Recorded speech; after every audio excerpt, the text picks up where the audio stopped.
ये जो लोग राधे राधे बोलते रहते हैं ना, अब वृंदावन जाओ राधे राधे, बरसाना जाओ राधे राधे, गोकुल जाओ राधे राधे, नंदगांव जाओ राधे राधे, हर जगह जिसको भी आवाज दो राधे राधे राधे राधे, बस यही आवाज कानों में पड़ती है। कभी सोचा है कि क्यों बोलते हैं राधे राधे? क्यों लोग बार बार कहते हैं राधे राधे? श्री कृष्ण के भी भक्त होंगे तो बोलेंगे राधे राधे। कभी जानने की कोशिश की है? तो ये प्रसंग सुनिए और जानिए कि क्यों कहते हैं राधे राधे। हरे कृष्ण दोस्तों, मैं हूं अनुज शर्मा। एक बार 3 साधु थे, 2 जवान थे, एक वृद्ध हो गए थे। जमुना किनारे बैठे थे, ठाकुर जी के अनन्य भक्त। पूरी जिंदगी सिर्फ कृष्ण कृष्ण कृष्ण कृष्ण कृष्ण कृष्ण कहते हुए निकल गई थी वृद्ध साधु की। बाकी 2 साधु जवान थे, उनके शिष्य थे, लेकिन तीनों ही अनन्य भक्त थे। एक दिन मन में विचार आया कि सब राधे राधे कहते हैं, हम कभी राधा रानी के महल नहीं गए, बरसाना नहीं गए। बरसाना चलते हैं, जो भिक्षा में मिल जाता था उसी से जीवन यापन करते थे। सच्चे भक्त थे, किसी ने दे दिया तो खा लिया, किसी ने नहीं दिया तो कोई बात नहीं। अब बरसाना जाने की बात थी तो वृद्ध साधु ने कहा, हमने सुना है कि वो राधा रानी का महल है ना, ऊंचाई पर है, बहुत सीढ़ियां चढ़नी पड़ती है। मेरे अंदर इतनी हिम्मत नहीं है कि इतनी सीढ़ियां चढ़कर ऊपर जाऊं।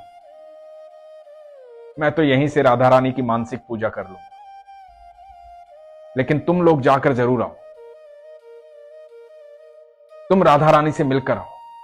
दोनों ने निर्णय लिया कि बरसाना जा रहे हैं, भिक्षा नहीं मांगेंगे।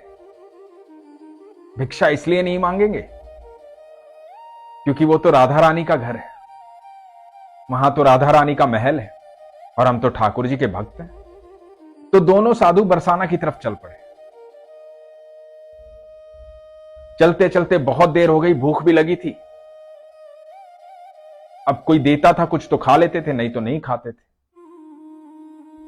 तो पहले साधु ने दूसरे से कहा, भूख लगी है, क्या करें, किसी से मांगे? तो दूसरे ने कहा, नहीं, अरे हम ठाकुर जी के यहां से आए हैं, राधा रानी के मेहमान हैं, राधा रानी खुद इंतजाम करेगी, हम क्यों मांगे किसी से, हम तो मेहमान हैं ना।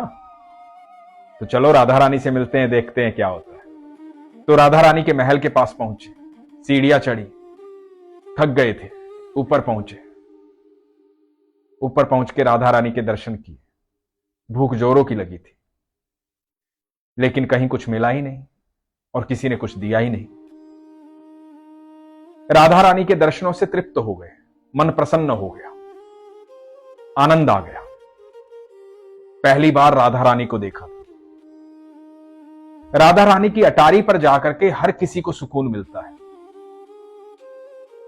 वहां ऐसी हवा का झोंका चलता है कि आदमी कितना भी परेशान हो, कितना भी दुखी हो, प्रसन्न हो जाता है, सारी थकान दूर हो जाती है। तो दोनों साधु अटारी पर आ गए, वहीं पर विश्राम करने लगे। रात्रि हो गई, दोनों भूखे पेट ही सो गए। इधर राधा रानी की सेवा करने वाले गोस्वामी जी को स्वप्न आता है। स्वप्न में आती हैं राधा रानी। राधा रानी कहती हैं, गोस्वामी जी, मेरे 2 मेहमान आए और वो भूखे सो गए मेरी ही अटारी पर। आपने इतना भी ध्यान नहीं दिया कि कोई यहां भूखा सो रहा है। तो गोस्वामी जी ने क्षमा मांगी। गोस्वामी जी ने पूछा कि राधा रानी, मुझे तो पता ही नहीं। राधा रानी ने कहा, जाओ उन्हें भोजन करो, मेरी अटारी पर सो रहे, भूखे पेट सो रहे। गोस्वामी जी हड़बड़ाकर उठे, अटारी पर पहुंचे, देखा 2 साधु सो रहे। दोनों साधुओं को उठाया, बोला, क्षमा चाहता हूं, आप राधा रानी के मेहमान हैं। तो साधुओं ने कहा कि नहीं, ऐसा तो कुछ नहीं है, हम तो आए थे दर्शन करने, थक गए थे, कल सुबह वापस जाएंगे। तो गोस्वामी जी बोले कि आपने कुछ खाया नहीं है, मैं भोजन की व्यवस्था करता हूं, आप आराम से बैठिए, मैं भोजन लेकर आता हूं। और गोस्वामी जी भंडारे में गए, प्रसाद लेकर आए, जो भोग का प्रसाद था, ला करके दोनों साधुओं को दिया। साधुओं ने भोजन किया, आत्मा तृप्त हो गई, मन प्रसन्न हो गया, राधे राधे बोलने लगे। गोस्वामी जी को राधे राधे किया, राधे राधे कर कर गोस्वामी जी चले गए। गोस्वामी जी बड़े डरे हुए थे, घबराए हुए थे, हड़बड़ाए हुए थे, क्योंकि यह शिकायत राधा रानी ने की थी। अब दोनों साधु वहीं अटारी पर फिर से सो गए। राधा रानी स्वप्न में आई। राधा रानी ने आके कहा कि कैसा लगा भोजन। दोनों के स्वप्न में आई और दोनों ने ही कहा कि बहुत अच्छा लगा, आनंद आ गया।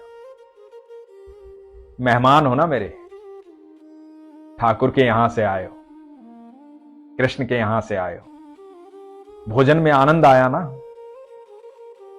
कुछ और व्यवस्था करनी है? तो दोनों साधुओं ने कहा कि नहीं महारानी, आपके दर्शन हो गए, आपको देख लिया, ये सब स्वप्न में चल रहा है। तो राधा रानी ने कहा कि गोस्वामी जी भूल गए, भोजन के पश्चात पान नहीं दिया आपको। मेरे भोग में पान जो चढ़ा था, उस पान का बीड़ा आपको नहीं दिया, ये पान भी ले लो, पान ग्रहण करो, आप मेरे मेहमान हो। दोनों ने स्वप्न में पान लिया, राधा रानी को प्रणाम किया और राधा रानी स्वप्न में अंतर्ध्यान हो गई। यह सुबह 4 बजे की बात है। दोनों की एक साथ निंद्रा खुली। दोनों ने एक दूसरे की तरफ देखा, दोनों के मुख से निकला, राधा रानी आई थी स्वप्न में, पान दिया, और दोनों ने देखा कि जहां वो सो रहे थे वहीं पर पान रखे हुए थे। वो पान जो राधा रानी ने स्वप्न में दिया, पान ग्रहण किया, जोर से राधे राधे चिल्लाए। उसके बाद कभी लौटकर वहां से नहीं आए, बस राधा के होकर रह गए। ऐसी महिमा है मेरी राधा रानी की, ऐसी मेहमान नवाजी की। उन्होंने तो मजाक में कहा था कि हम राधा रानी के मेहमान हैं, कृष्ण के यहां से जा रहे हैं,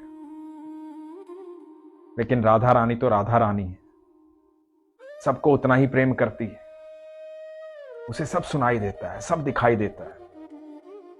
हमारे मन में जो भी भावना आती है हमारे ईश्वर के पास पहुंचती है, चाहे वो अच्छी हो या बुरी। इसलिए अपने मन को सात्विक रखें, सच्चा रखें, सरल रखें, सहज रखें, प्रेम से परिपूर्ण रखें। जिनके हृदय में राधा रानी और ठाकुर जी निवास करते हैं, वो कभी गलत सोचते ही नहीं है और गलत कृत्य करते ही नहीं है। हमेशा अच्छा साहित्य पढ़ें, अच्छी भावना रखें। आप यकीन मानना, जब भी आप सरल भाव से, सहज भाव से, बिना शंका की कुछ भी ईश्वर से मांगेंगे, कुछ भी उनसे कहेंगे, वो अवश्य सुनेंगे, अवश्य देंगे। कोई भी समस्या आपके लिए बड़ी हो सकती है, लेकिन ईश्वर के लिए कोई भी समस्या बड़ी नहीं है। उनके लिए वो पल भर का काम है, लेकिन आपका विश्वास होना चाहिए, शंका नहीं होनी चाहिए। और यकीन मानना, जो लोग ये कहते हैं ना कि मेरा कुछ हो नहीं रहा है, वो हमेशा शंका करते हैं। जो लोग ये कहते हैं ना मैं बहुत दुखी हूं, वो शंका करते हैं। जिन्हें विश्वास होता है उन्हें हमेशा ये लगता है कि मेरा ईश्वर मेरे साथ है, मैं दुखी हो भी कैसे सकता हूं। तो इसलिए कभी भी ये शब्द अपने मुंह से मत निकालिए कि मैं दुखी हूं। विश्वास रखिए, सब कुछ बेहतर होगा, सब कुछ अच्छा होगा। ईश्वर आपकी बात सुनते हैं, आपके साथ रहते हैं। इसलिए हमेशा अपने विश्वास को मजबूत रखिए, अपना ख्याल रखिए। हरे कृष्ण।